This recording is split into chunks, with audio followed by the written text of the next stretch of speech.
Christopher Walken, you've made, in this last couple of years, these two enormously successful films. I happen to have seen, I think, your first professional stage performance and two other early stage performances, because you used to be a singer and dancer, didn't you?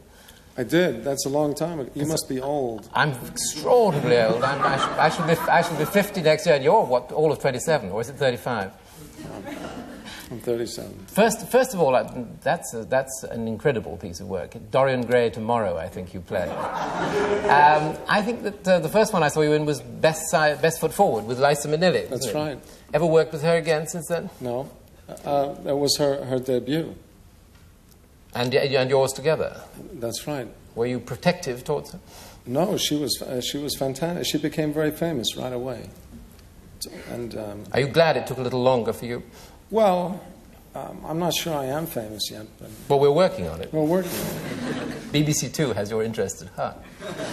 Then you went on to do another. We worked with an largely English cast. You did a musical of High Spirits with Beatrice Lillie and Edward Woodward, who's famous here, in fact. That's right. I did that, and I did a musical based on Sherlock Holmes. I saw that too. Those are my three Christopher Walken performances, in fact. Let's get on to the serious stuff, because now you've got on to these movie parts. You had an extraordinary experience getting your role in the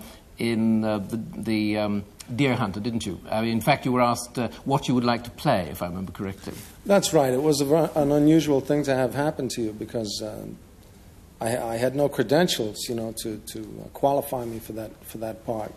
I was asked what I'd like to play, and I said I remember there was a man in the bowling alley. I said I wouldn't mind playing that. Give me a line, I wouldn't mind. You went through the lot, in fact. And then we're going to test your diplomacy now, since this is an early television interview for you in your film career. Since then, and before you made Dogs of War, you made another film called Heaven's Gate, which is already becoming a film of enormous celebrity, largely because people aren't being allowed to see it at the moment. Now, are you going to talk to us about that, or are you going to say your lips are sealed? No, I'll talk to you about what I know. I was in the first performance.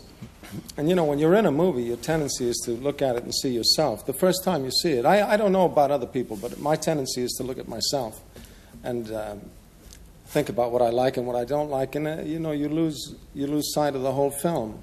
So having seen it once, I'm not sure I saw it.